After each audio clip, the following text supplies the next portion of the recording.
dia, segundo ano. Espero que estejam todos bem. Vamos começar a nossa atividade de hoje, ainda falando sobre um pouquinho sobre o assunto de ontem. Ontem, na atividade de vocês, a gente estava falando sobre a saúde da nossa boca, o quão importante é a gente ir ao dentista, o uso da escova, o uso do fio dental, a frequência com que trocamos a escova de dentes. Então, tudo isso é muito importante. Ontem a gente viu exatamente os cuidados básicos que a gente tem que ter e fizemos a nossa primeira atividade. No verso da atividade de ontem ainda, nós tínhamos falando sobre figuras geométricas e sólidos geométricos. Na parte das figuras geométricas, vocês perceberam lá que tinha um poema. E eu fiz questão de separar cada parte do poema com uma cor.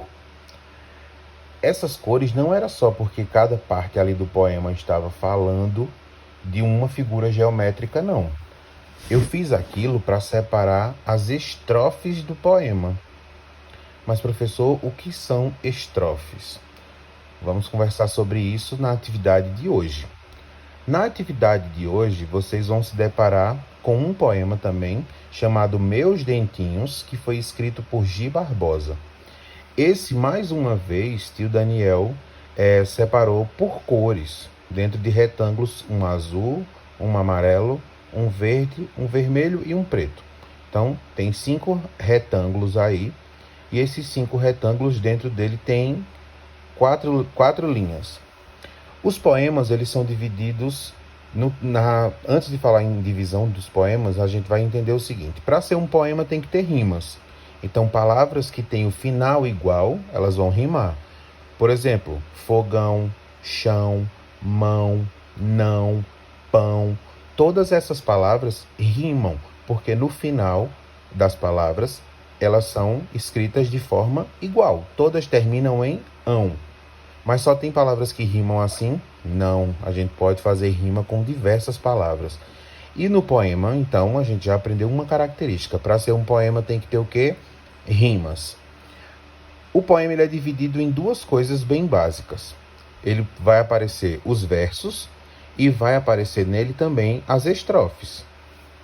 Mas o que são versos? Versos são cada frase do poema. Então, não contando com o título do poema, todas as linhas do poema a gente chama de verso. Não vai chamar de linha, tá? Nem de frase. A gente chama de verso. E o que é a estrofe?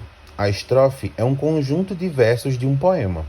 Por exemplo, nesse poema que vocês receberam aí, o primeiro retângulo é o azul e diz o seguinte: tenho dentes muito fortes, pois escovo com alegria. De manhã, à tarde e à noite, no mínimo 3 vezes ao dia. Perceberam aí que existem 2 palavras rimando? Alegria está rimando com dia. Eles 2 terminam igual. Esse grupo de 4 versos formou a primeira estrofe desse poema. No total, esse poema tem 5 estrofes. E cada estrofe tem 4 versos. No total, o poema tem 20 versos, que são a quantidade de linhas que tem. Por que o Daniel está explicando tanto o que é verso e o que é estrofe?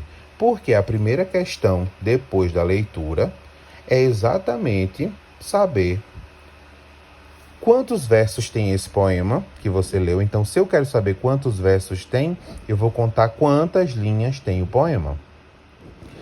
E ele quer saber quantas estrofes tem esse poema. A gente já aprendeu que estrofes, eles são o conjunto de versos. Para deixar mais claro para vocês, eu separei por cores. Então, você vai olhar lá, quantos retângulos nós temos? 5. Então, quantas estrofes vai ter esse poema? 5 estrofes. A letra C da primeira questão quer saber qual é o nome da autora. Está lá embaixo do título. A segunda questão, que Daniel manteve as cores. Vocês aí vão se deparar com 5 retângulos, novamente, de cores, das mesmas cores do poema. O primeiro é azul, o segundo amarelo, o terceiro verde, depois o quarto é vermelho e o último, quinto, é preto. Você vai ler cada conjunto desse de versos, cada estrofe, e vai ver quais são as palavras que rimam. Tio Daniel já deu a dica da primeira estrofe, quais são as palavras que está rimando. Lembra lá que eu li para vocês?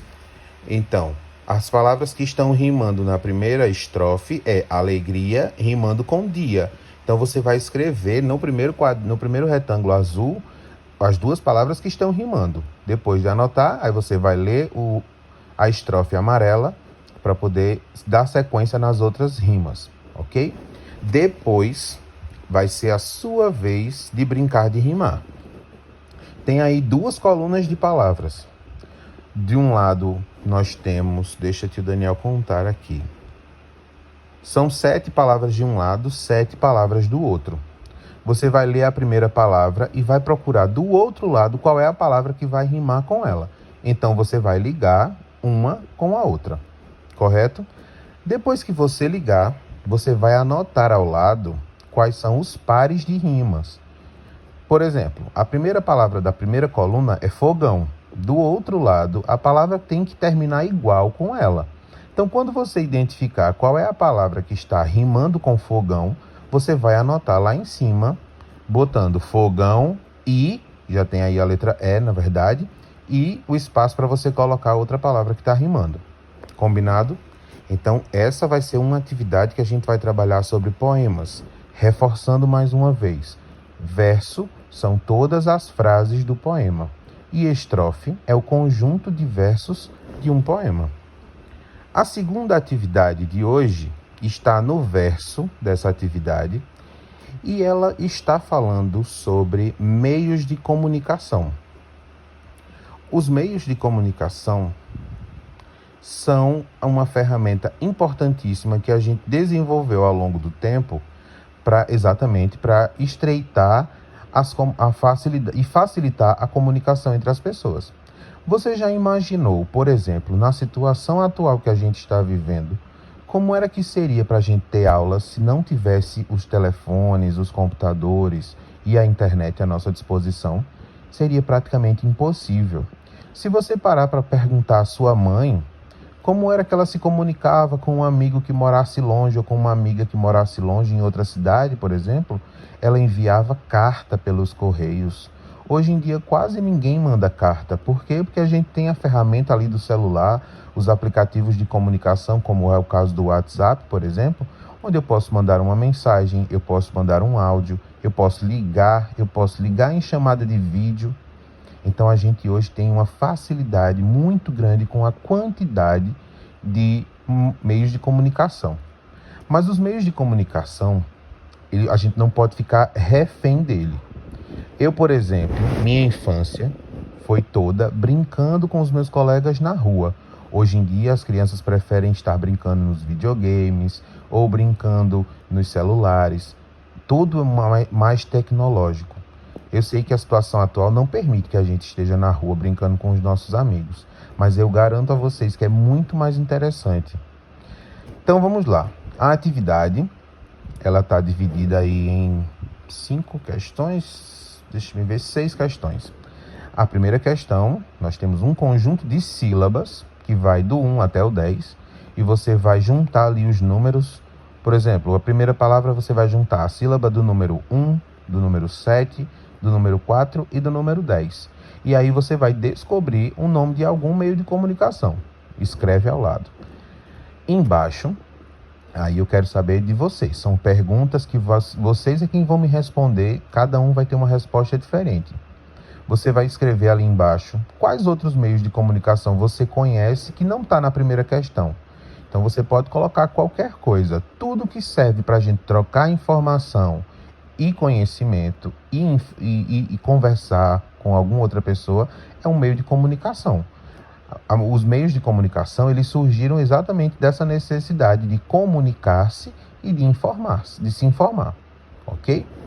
A terceira questão pergunta assim: na sua opinião, qual é o meio de comunicação mais importante já inventado até hoje? Então, se você acha qual é o meio de comunicação que você acha que não viveria sem mais? Não tem mais como viver sem hoje em dia. E aí você escreve lá na questão 3. Na questão 4, é uma pergunta para você imaginar. Se você pudesse inventar um novo meio de comunicação, como é que ele seria? Você pode dar um nome e o que é que ele faria. Combinado? Do outro lado, na questão 5, nós temos uma coluna com algumas frases e do outro lado os meios de comunicação. Os meios de comunicação que tem lá, nós temos um telefone, uma carta, um jornal, um computador, uma televisão e um rádio. E do outro lado, nós temos quais são as funções desses meios de comunicação. Então, você vai ler a função e vai ligar a frase ao meio de comunicação correto, certo? Lá embaixo na questão 6, lembra que na questão 4 eu perguntei qual seria o meio de comunicação que você iria criar e como ele seria? Então, na questão 6, você vai desenhar o meio de comunicação que você criou. Combinado assim? Então, essa é a nossa atividade de hoje. Depois dela pronta, manda aquela foto bem bonita para o tio Daniel ficar satisfeito. E é isso. Um grande abraço para todo mundo. Fique em casa e um beijo até amanhã.